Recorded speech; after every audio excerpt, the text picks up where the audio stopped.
जय हिंद साथियों, आप सभी लोगों का फिर से स्वागत है आपके अपने यूट्यूब चैनल मिशन एसएससी के ऑफिशियल चैनल पे।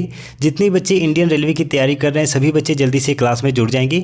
आज का सेशन साथी आपके लिए मोस्ट इंपॉर्टेंट सेशन होने वाला है, क्योंकि आज का जो हम पेपर डिस्कशन करने वाले हैं ये आपका एग्जाम में कई बार क्वेश्चन को पूछा गया पेपर है, तो बहुत ही ज़्यादा इंपॉर्टेंट सेशन होने वाला है आज का आपके लिए। तो एक बार सभी बच्चे सेशन को जल्दी से लाइक करके शेयर कर देंगे अपने सभी साथियों के पास जो रेलवे एग्जाम की तैयारी कर रहे हैं, ताकि सभी बच्चे जल्दी से क्लास में जुड़ जाएंगे। तो चलिए आज का वेरी इंपॉर्टेंट सेशन का क्वेश्चन नंबर फर्स्ट देखते हैं।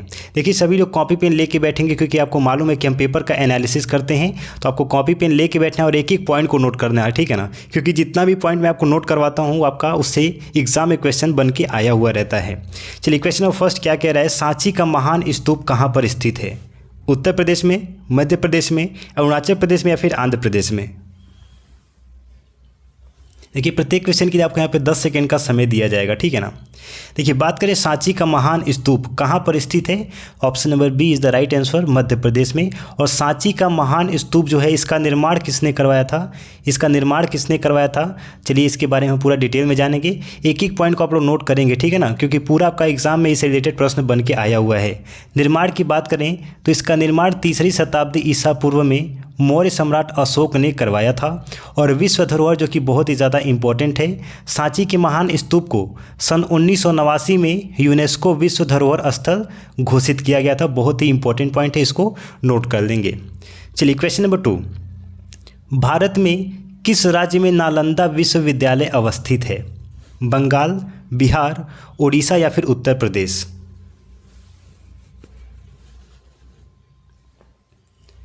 देखिए बात करें कि भारत के किस राज्य में नालंदा विश्वविद्यालय अवस्थित है, option number B is the right answer, Bihar में। कहाँ पर? बिहार में स्थित है। इससे रिलेटेड कुछ की पॉइंट है। देखिए बात करें इसकी स्थापना कब हुई थी नालंदा विश्वविद्यालय की, तो गुप्त शासक कुमारगुप्त प्रथम ने 5वीं शताब्दी में इसकी स्थापना की। यूनेस्को विश्व धरोहर स्थल नालंदा महाविहार के खंडहरों को यूनेस्को ने 2009 में विश्व धरोहर स्थल में घोषित किया था, इसको भी याद रखेंगे।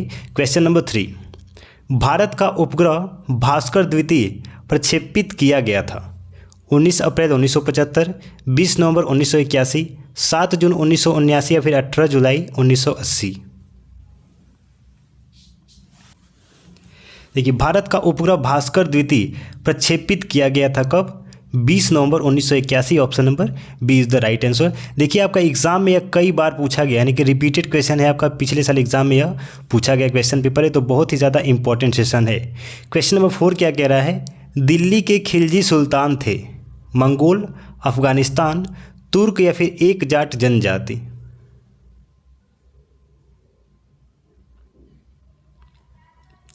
देखिए दिल्ली के खिलजी सुल्तान कौन थे? तुर्क थे, option number C is the right answer. Question number 5, Bharat की खोज किसने लिखी है? किसने की है ये नहीं है, ठीक है ना। जवाहरलाल नेहरू, बाल गंगाधर तिलक, रविंद्रनाथ टैगोर या फिर मोहनदास करमचंद गांधी? देखिए आप लोग अपना आंसर कमेंट में लिखते रहिए, आप इससे अपना रैंक चेक कर पाएंगे कि आपने 20 में से कितने प्रश्न का सही जवाब दे पा रहे हैं, ठीक है ना। देखिए बात करें भारत की खोज किसने लिखी है, किसने लिखी है, ऑप्शन नंबर ए हो जाएगा, जवाहरलाल नेहरू ने लिखी है सन 1944 में, ठीक है ना। चलिए अगला प्रश्न क्या कह रहा है, भारत का उपराष्ट्रपति संसद का सदस्य नहीं है, राज्यसभा के सदस्य हैं, लोकसभा के सदस्य हैं या फिर किसी एक सदन का सदस्य है? देखिए बात करें कि भारत का उपराष्ट्रपति, option number A is the right answer, संसद का सदस्य नहीं है, option number A is the right answer. Question number 7, अच्छा यहाँ पे टाइपिंग में थोड़ा मिस्टेक हो गया है, आपका ये क्वेश्चन नंबर 7 है। स्वर्ण मंदिर किस सरोवर का मध्य में स्थित है?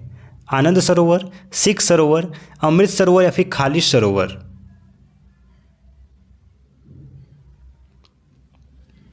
देखिए स्वर्ण मंदिर किस सरोवर के मध्य में है, तो अमृत सरोवर के मध्य में है। और यह कहाँ पर स्थित है, तो अमृतसर में स्थित है। कहाँ पर?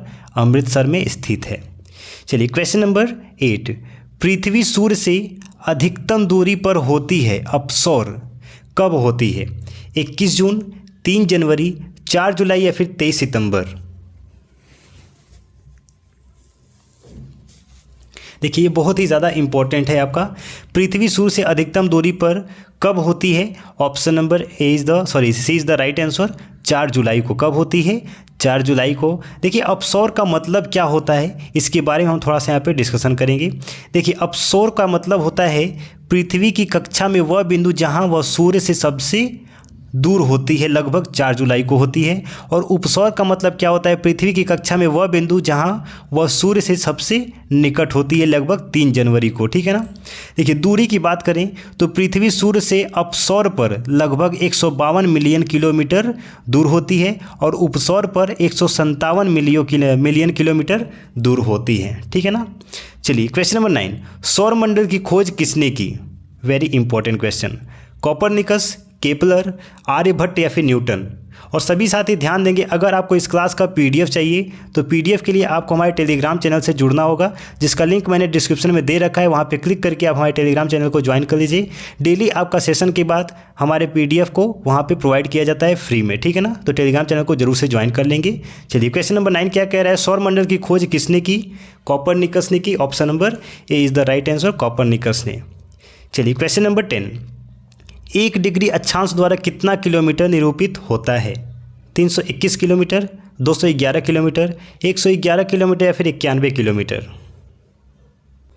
देखिए 1 डिग्री अक्षांश द्वारा कितना किलोमीटर निरूपित होता है? Option number C 111 kilometre. और जितना भी क्वेश्चन आज हम डिस्कशन कर रहे हैं ये आपका पिछले साल एग्जाम में कई बार रिपीटेड क्वेश्चन है, तो बहुत ही ज़्यादा इंपॉर्टेंट सेशन है ये। क्वेश्चन ऑफ द डे आपके सामने आ गया है। आज का सबसे ज़्यादा महत्वपूर्ण प्रश्न आपके सामने आ गया है। आधारभूत एसआई इकाइयों की संख्या है 4, 7, 6 या फिर 5? वेरी वेरी इंपॉर्टेंट क्वेश्चन है आज का क्वेश्चन ऑफ द डे। देखिए आधारभूत एसआई इकाइयों की संख्या कितनी है? ऑप्शन नंबर बी है 7 है। कौन कौन से हैं सब कुछ हम यहाँ पे डिस्कशन करेंगे। आप लोग कॉपी पेन लेके बैठेंगे और एक एक पॉइंट को नोट करेंगे। देखिए 7 आधारभूत इकाइयाँ हैं। कौन कौन सी? लंबाई मीटर, द्रव्यमान किलोग्राम, समय सेकेंड, विद्युत धारा एम्पियर, तापमान केल्विन, पदार्थ की मात्रा मोल, प्रकाश की तीव्रता कैंडेला। ठीक है ना। सभी इकाइयाँ इनके साथ में दिया गया है। इसका आप लोग स्क्रीनशॉट ले लीजिए और एक जगह पे नोट कर लीजिएगा। चलिए क्वेश्चन नंबर 12, लिम किस राज्य का प्रसिद्ध लोक नृत्य है? देखिए लोक नृत्य से आपका 1-2 प्रश्न तो बन के ही आएगा। मिजोरम, नागालैंड, कर्नाटक या फिर पंजाब?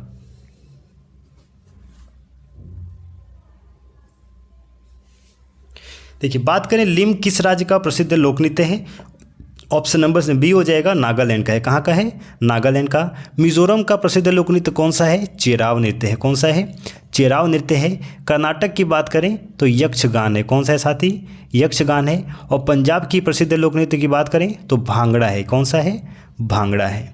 चलिए क्वेश्चन नंबर 13, एक बार सभी बच्चे सेशन को लाइक करके शेयर कर देंगे और जितने भी बच्चे सेशन पे नए हैं चैनल को सब्सक्राइब कर लेंगे। डेली यहाँ पे ऐसे क्वेश्चन का डिस्कशन हम लोग करते हैं, पिछले साल एग्जाम में पूछे गए प्रश्न का। क्वेश्चन नंबर 13 क्या कह रहा है? परमाणु की त्रिज्या को व्यक्त करने का सबसे उपयुक्त इकाई कौन सा है? माइक्रोमन, नैनोमीटर, फर्मी या फिर एक्सट्रम?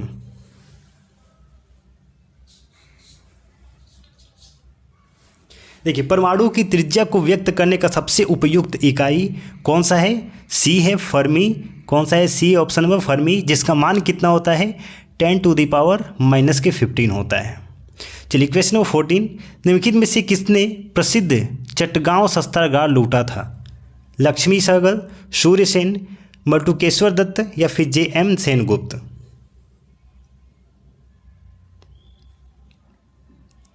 देखिए किसने प्रसिद्ध चटगांव शस्त्रागार लूटा था? तो सूर्यसेन ने। Option number B is the right answer.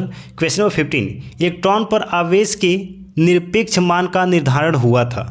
J.J. Thompson द्वारा, R.A. निकलन द्वारा, रदरफोर्ड द्वारा या फिर चैडविक द्वारा?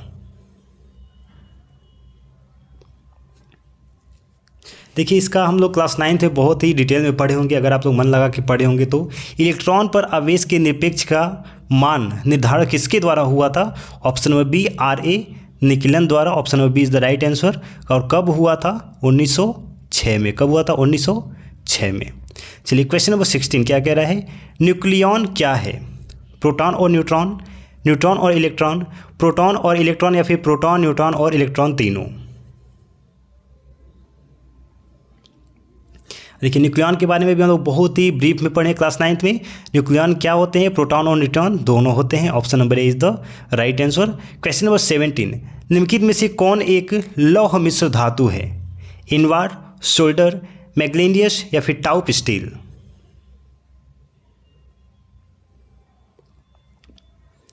देखिए सोल्डर, मैग्नीशियम और टाउप स्टील यह मिश्र धातु है, लेकिन इनवार जो आपका है ना, ये आपका लौह मिश्र धातु है।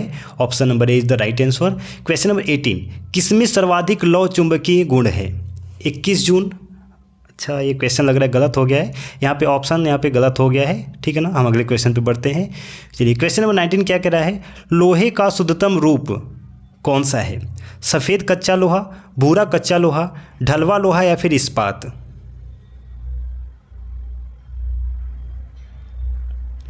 देखिए लोहे का शुद्धतम रूप कौन सा है? इस्पात है। Option number D. Question number 20 आज का अंतिम प्रश्न, डीएनए का डबल हेलिक्स मॉडल किसके द्वारा दिया गया था? म्यूलर द्वारा, मेघानाथ द्वारा, स्टीफन हॉकिंस द्वारा या फिर वाटसन एंड क्रिक द्वारा? और सभी बच्चे बताएंगे। हमने टोटल यहाँ पे 20 प्रश्न का डिस्कशन किया। आपने 20 में से कितने प्रश्न का राइट आंसर किया, सभी लोग कमेंट में लिख के बताएंगे सर मैंने 20 में से इतने प्रश्न का बिल्कुल सही जवाब दिया है। देखिए बात करें डीएनए का डबल हेलिक्स मॉडल किसके द्वारा दिया गया था? Option number D, Watson and Crick द्वारा सन 1953 में। कब? 1953 में। सभी साथी चैनल को सब्सक्राइब करने के डेली ऐसे सेशन के लिए मिलते साथ ही नेक्स्ट सेशन में। जय हिंद, वंदे मातरम।